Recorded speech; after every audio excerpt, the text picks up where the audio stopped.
नमस्कार साथियों, स्वागत है आप लोगों आपके YouTube चैनल एग्जाम इनसाइडर पर। आज हम आप लोगों के लिए स्टैटिक जीके जीएस के प्रश्न लेके आ गए हैं, क्योंकि आपसे ये 30 नंबर आपके यूपी पेट, देखिए यहाँ पर होना चाहिए, पेट यहाँ सेट हो गया है जो कि मिस्टेक है, ठीक, पूछता है आपसे। तो इसमें आपके इकोनॉमिक्स के 5 क्वेश्चन, हिस्ट्री के 5 क्वेश्चन, ज्योग्राफी के, कॉन्स्टिट्यूशंस के, उसके बाद आपका स्वतंत्रता संग्राम से, उसके बाद साइंस के हैं, मिला के आपको टोटल 30 से प्रश्न आपसे पूछा जाता है। आप बस वीडियो पे बने रहिएगा, वीडियो को छोड़ के जाइएगा नहीं, आपको बहुत ज़्यादा इससे फ़ायदा मिलने वाला है। चलिए शुरू करते हैं। आज का पहला क्वेश्चन देखिए आपसे मैचिंग वाला। ये जो क्वेश्चन मैचिंग कराने होते हैं ये बहुत ही महत्व होता है, और थोड़ा से आपको इसमें थोड़ा डीपली पढ़ना पड़ता है, तब जाके आप बिल्कुल सही अपना आंसर सेलेक्ट कर पाते हैं, क्योंकि ये तो वन लाइनर है नहीं। अब चलिए इसको पढ़ा जाए और समझा जाए कि आपसे पूछा क्या है। आपके पास 2 सूचियाँ दी गई है, सूची फर्स्ट और सूची सेकेंड। उसके बाद आपके यहाँ पर डेट दिया गया है, आप देख सकते हैं। फिर उसके बाद आपको ये जो इसमें मतलब कि किस सन में सब सिस्टम शुरू किया गया था, तो देखिए आपसे 1564 में क्या दहसाला सिस्टम, फिर उसके बाद 1575 में मजहर की घोषणा, 1579 में आपको जजिया उन्मूलन, उसके बाद 1582 में इबादत खाना की स्थापना। तो अब देखिए बिल्कुल सही आपको क्या होना चाहिए, तो 1564 में आपका जजिया का उन्मूलन हुआ था। तो कहाँ है 1500, ये आपका ऑप्शन सी।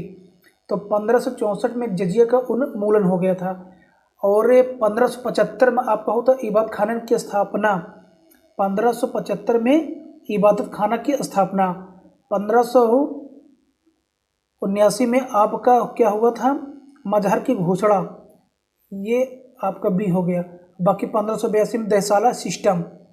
तो आप चलिए मिलाते हैं। 1564 में जजिया का उन्मूलन, तो 81, हाँ देखिए आपका ऑप्शन है सी दिखाई पड़ रहा है। अब 2 का डी होना चाहिए, बिल्कुल सही 2 का डी है, यानी कि यही आपको उत्तर भी होगा। तो इस प्रकार से आपका ऑप्शन सी बिल्कुल सही हो गया। बाकी हम यहाँ मिला भी दिए हैं, आप देख सकते हैं, पॉइंट नोट कर सकते हैं, समझ सकते हैं, क्योंकि ऐसा क्वेश्चन होता है कि कम से कम आपको 2 घटनाओं के बारे में पता हो, तब जाके आप ये जो कोड आपको दिया है, कोड है, तब आपका उत्तर बिल्कुल जाके सही होगा।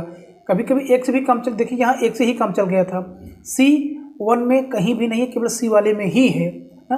तो चलिए ठीक, उम्मीद करते हैं ये प्रश्न आपको समझ में आ गया होगा। अब चलते हैं हम लोग हैं क्वेश्चन नंबर दूसरे पे। देखिए दूसरा आपसे क्या कह रहा है, आपसे दूसरा कह रहा है, किसने एक तरफ संस्कृत मुद्रा लेख के साथ चांदी के सिक्के निर्गत किए। तो किसने किए, ऑप्शन ए है आपको मोहम्मद बिन कासिम, महमूद गजनबी, शेर शाह, अकबर। तो किसने किया, महमूद गजनबी ने। ऑप्शन आपका बी बिल्कुल सही हो जाएगा। ठीक, कौन किया, महमूद गजनबी ने। तो अब चलते हैं हम लोग क्वेश्चन नंबर तीसरे की ओर। अच्छा, इस क्वेश्चन को फिर से हम पढ़ दे रहे हैं कि किसने एक तरफ संस्कृत मुद्रा लेख के साथ चांदी के सिक्के निर्गत किए। आइए चलते हैं क्वेश्चन नंबर दूसरे पर।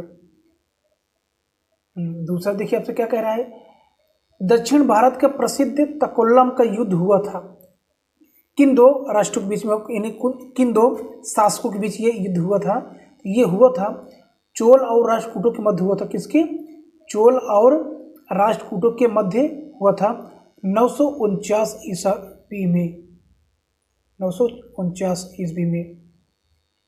ठीक, तो दक्षिण भारत का प्रसिद्ध कौन सा युद्ध, तकोल्लम का युद्ध, चोल और राष्ट्रकूटों के मध्य हुआ था। चलिए क्वेश्चन नंबर चलते हैं अब हम लोग 4 पर। देखिए 4 आपसे क्या कह रहा है, प्रथम जैन साहित्य निम्नलिखित में से किस भाषा में लिखा गया था। तो किस भाषा में ये लिखा गया था, अर्धमगधी में लिखा गया। किस में लिखा गया था, अर्धमगधी। ऑप्शन ए आपके बिल्कुल सही हो जाएगा। प्रथम जैन साहित्य निम्नलिखित में से किस भाषा में लिखा गया था, तो अर्धमगधी में लिखा गया था। क्वेश्चन नंबर आपका 5, मानव संवर्धनों में कुत्ते दफनाए गए थे, उस स्थान का नाम क्या है, कि मानव के साथ है कुत्ते भी दफनाए गए थे, तो उस स्थान का नाम है बुर्ज होम, जो कि कहाँ पड़ेगा, जम्मू कश्मीर में पड़ेगा। तो आपका ऑप्शन बी बिल्कुल सही हो गया।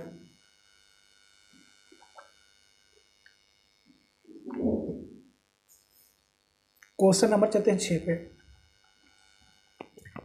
बोर्ड ऑफ कंट्रोल की स्थापना किस अधिनियम के अंतर्गत की गई। बोर्ड ऑफ कंट्रोल की स्थापना किस अधिनियम के अंतर्गत की गई? तो पिट्स इंडिया एक्ट अधिनियम 1784। देखिए हुआ क्या, पिट्स इंडिया एक्ट 1784 के अंतर्गत बोर्ड ऑफ कंट्रोल की स्थापना की गई थी। 6 सदस्यीय बोर्ड का मुख्य उद्देश्य कंपनी के व्यापारिक मामलों को छोड़कर असैनिक, सैनिक और राजस्व संबंधी मामलों की देखना था। ठीक, तो उत्तर आपका क्या निकला? पिट्स इंडिया अधिनियम या एक्ट। तो बोर्ड ऑफ कंट्रोल की स्थापना किस अधिनियम के अंतर्गत की गई थी? Pitt's India act 1784। Question number 7, आचार्य विनोबा भावे किस आंदोलन में भाग लेने के लिए प्रथम बार गिरफ्तार हुए थे? तो किस आंदोलन के कारण उनको क्या कर लिया गया था? गिरफ्तार कर लिया गया था। तो उस आंदोलन का नाम था सविनय अवज्ञा आंदोलन। ऑप्शन सी आपका बिल्कुल सही हो जाएगा। आचार्य विनोबा भावे 1930 में सविनय अवज्ञा आंदोलन में भाग लेने के कारण प्रथम बार गिरफ्तार हुए और सविनय अवज्ञा आंदोलन का मुख्य उद्देश्य प्रशासन को अस्त व्यस्त करना था, विशेषकर सार्वजनिक रूप से अवैध कार्यक्रमों द्वारा जिसमें करों का न देना सम्मिलित था। आइए क्वेश्चन नंबर 8 पर। देखिए 8 आपसे क्या कह रहा है? जलियांवाला जो नरसंहार हुआ था वो डेट और सन आपको बिल्कुल सही सही बताना है। देखिए 13 अप्रैल 4 के चारों में है। तो 13 अप्रैल 1918, 1917, 1919, 1916। तो ये कब हुआ था? ये हुआ था 13 अप्रैल 1919 को। ऑप्शन सी आपको बिल्कुल सही। आप पॉइंट भी नोटेड, इंपॉर्टेंट है, इसमें आप कंफ्यूजन में जा सकते हैं। 13 अप्रैल तो हमारा सबको याद है, लेकिन सन क्लियर होना चाहिए आपको, ईयर। तो 1919। चलिए क्वेश्चन नंबर 9। अब कह रहा है आपसे कि बंगाल के विभाजन को किस वर्ष रद्द कर दिया गया? तो किस वर्ष किया गया था? तो 1912 ईस्वी में कर दिया गया। कब कर दिया गया था? 1912 ईस्वी में कर दिया गया था रद्द। ठीक, देखिए क्वेश्चन नंबर 9। तो 6 मई 1910 को जॉर्ज पंचम इंग्लैंड के सम्राट बने। इसके उपलक्ष्य में दिसंबर 1911 में ब्रिटिश सम्राट जॉर्ज पंचम और महारानी मैरी भारत आगमन पर उनके स्वागत हेतु दिल्ली में एक दरबार का आयोजन किया गया। अब दिल्ली दरबार में ही 12 दिसंबर 1911 को सम्राट ने बंगाल के विभाजन को रद्द कर दिया। क्या कर दिया? रद्द कर दिया। तो यानी कि आपका क्या निकलना चाहिए? ऑप्शन सी निकलना चाहिए, ना कि डी 1911। तो सॉरी साथियों, तो आपका ये नहीं होगा। आपका सही उत्तर क्या होगा? ऑप्शन सी हो जाएगा। 1911 में रद्द कर दिया गया था। और 1 अप्रैल 1912 को दिल्ली की कलकत्ता की जगह भारत की नई राजधानी घोषित की गई। ये मतलब है अब कलकत्ता भारत की राजधानी न रहेगी, अब कौन सी रहेगी? दिल्ली रहेगी। 1912 में अब बंगाल के विभाजन को किस वर्ष रद्द कर दिया गया? तो 1911 में। ऑप्शन सी आपका बिल्कुल सही हो जाएगा। क्वेश्चन नंबर आपका 10 है। महालवाड़ी प्रथा में किसके साथ राजस्व का बंदोबस्त हुआ था? तो किसके साथ हुआ था? ग्राम समुदाय के साथ समग्र रूप से। ऑप्शन आपका डी बिल्कुल सही हो जाएगा। महालवाड़ी प्रथा में किसके साथ राजस्व का बंदोबस्त हुआ था? तो ग्राम समुदाय के साथ समग्र रूप से। क्वेश्चन नंबर अब आपका 11। अपवाह क्षेत्र की दृष्टि से विश्व की सबसे लंबी नदी है कौन सी? अपवाह। ठीक, तो आपका 11 के बिल्कुल सही उत्तर क्या हो जाएगी? ऑप्शन बी अमेजन नदी।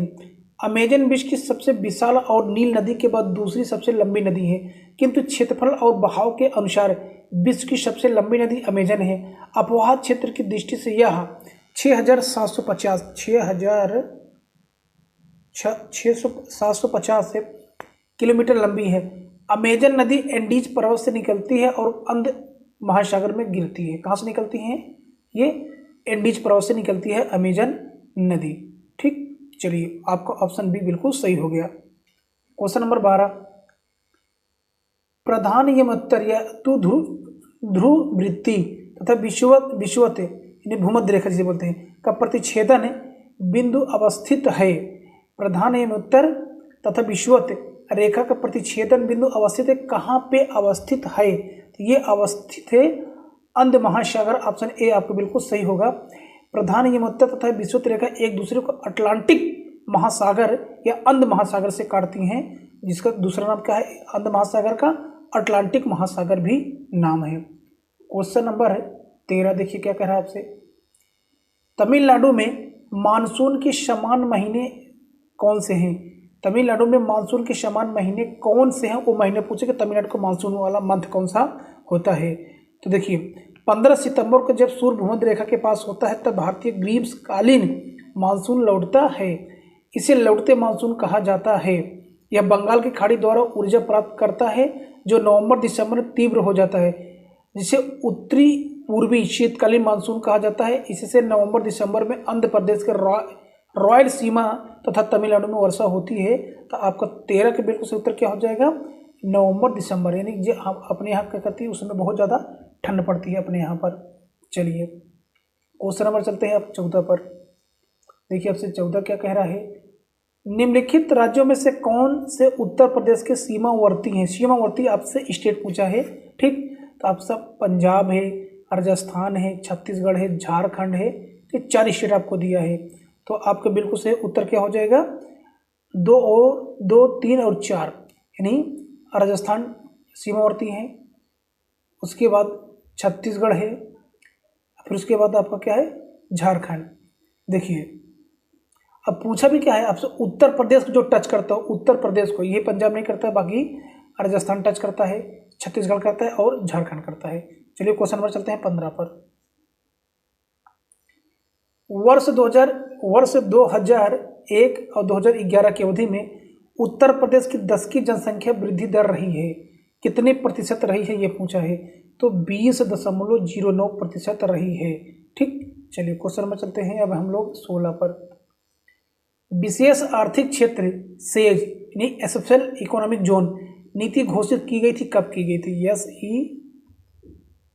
SEZ किस सन में ये घोषित किया गया था।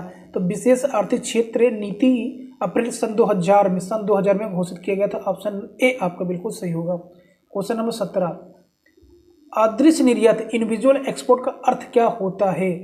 तो देखिए भुगतान संतुलन विवरण को मुख्य रूप से 2 भागों में बांटा जा सकता है, एक होता है चालू खाता, दूसरा पूंजी खाता। तो जो अदृश्य निर्यात होता है वो उसका अर्थ होता है सेवाओं का निर्यात। भाई सेवाएं, कोई सर्विस कर रहा है, कोई पढ़ा लिखा रहा है, बैंक में काम कर रहा है, वो सेवा तो ही दे रहा है ना, लेकिन ये किसी को क्या दिखाई पड़ता है क्या, तो इसको क्या बोलोगे, अदृश्य निर्यात। ऑप्शन ए आपके बिल्कुल सही हो गया। क्वेश्चन नंबर 18 आपका देखिएगा, आपसे क्या कर रहा है, खादी ग्राम उद्योग आयोग की स्थापना किस पंचवर्षीय योजना काल में की गई थी। खादी ग्राम उद्योग योजना की स्थापना किस पंचवर्षीय योजना काल में की गई थी, वो सन क्या है। तो सन मतलब कि वो पंचवर्षीय पूछा है, तो ये दूसरी पंचवर्षीय योजना थी। कौन सी दूसरी पंचवर्षीय योजना थी, खादी एवं ग्राम उद्योग आयोग। संसद के खादी एवं ग्राम उद्योग अधिनियम 1956, कब 1956, यहीं से आपका दूसरा क्या शुरू हो गया था, पंचवर्षीय योजना लागू किया गया। चलिए क्वेश्चन नंबर 19 पर, गिल्ट एज्ड बाजार किससे संबंधित है। गिल्ट एज्ड बाजार किससे संबंधित है, तो 19 का क्या हो जाएगा, गिल्ट एज बाजार का संबंध कम जोखिम वाली प्रतिभूतियों से होता है।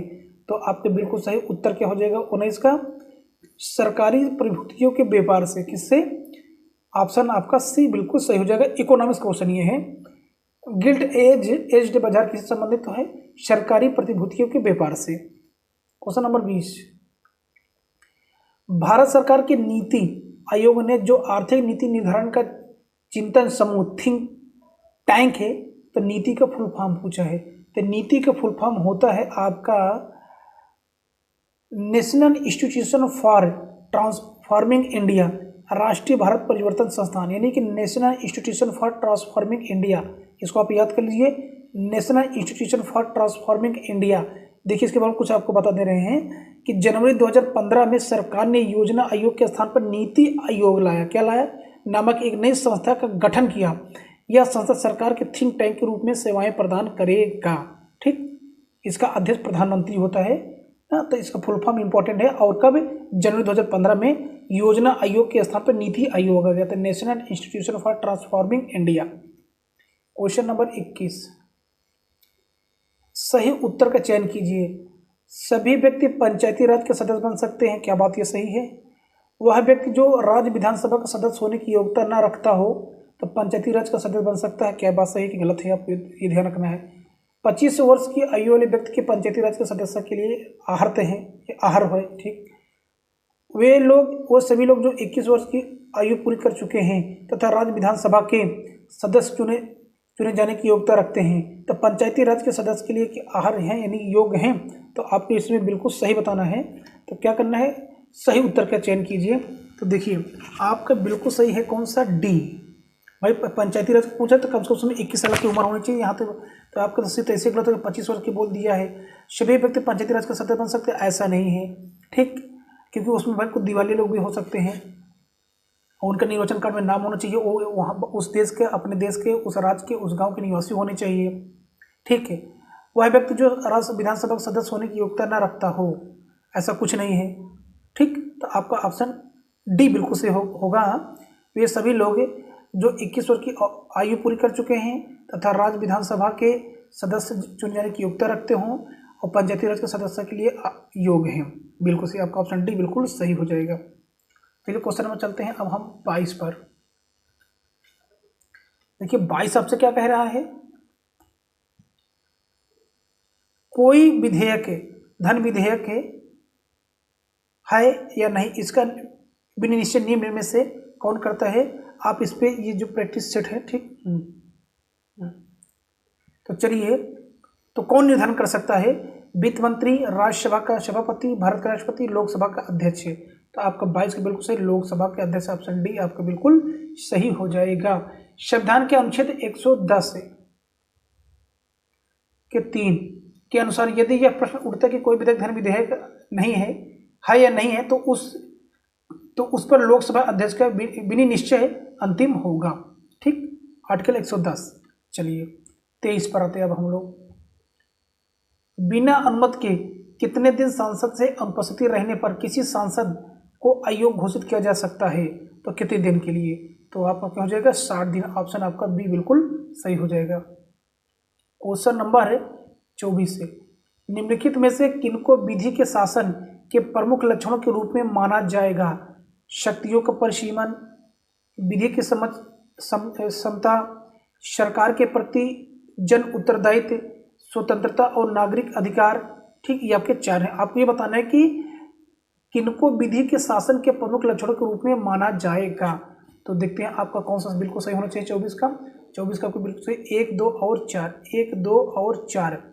शक्तियों का परिसीमन, फिर उसके बाद विधि के समता, और फिर स्वतंत्रता और नागरिक अधिकार, और सरकार के प्रति जन उत्तरदायित्व, ये नहीं होगा आपका, ठीक। इस प्रकार से आपका ऑप्शन सी बिल्कुल सही हो जाएगा। क्वेश्चन नंबर 25 पे आते हैं अब हम लोग।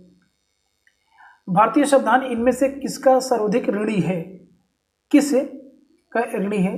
तो आपको बताना है किसका, 25 का बिल्कुल सही उत्तर क्या हो जाएगा, भारत शासन अधिनियम 1935, क्योंकि जो भारतीय संविधान है अधिकांश चीजें यहीं से ली गई हैं, इसलिए भारतीय संविधान इनमें से किसका सर्वाधिक ऋणी है, तो भारत शासन अधिनियम 1935 से।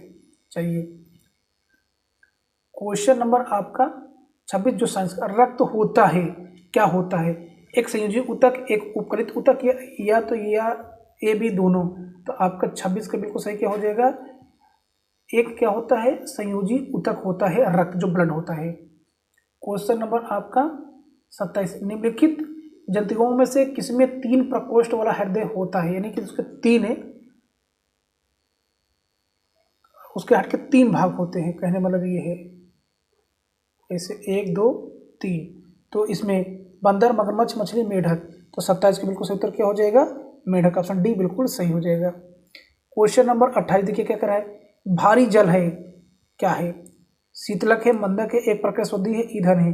तो आपका क्या हो जाएगा, मंदक है, ऑप्शन बी आपका बिल्कुल सही हो जाएगा, जिसका फॉर्मूला D2O होता है। क्वेश्चन नंबर 29 है, घरेलू बिजली के तार आधार रूप में कैसे होते हैं, घरेलू बिजली के तार आधार रूप में कैसे होते हैं। तो 29 क्या हो जाएगा, ये समांतर संयोजन होते हैं, ऑप्शन आपका बी बिल्कुल सही हो जाएगा। समांतर जो हम लोग घर में वायरिंग की होती है वो समांतर होती है, न कि श्रेणी नहीं होती है। लास्ट क्वेश्चन देखिए क्या आपसे कह रहा है, डेसिबल किसे नापने के लिए प्रयोग में लाया जाता है। डेसिबल तो किसको, वातावरण में ध्वनि जो उपस्थिति है उसको मापने के डेसिबल का प्रयोग करते हैं।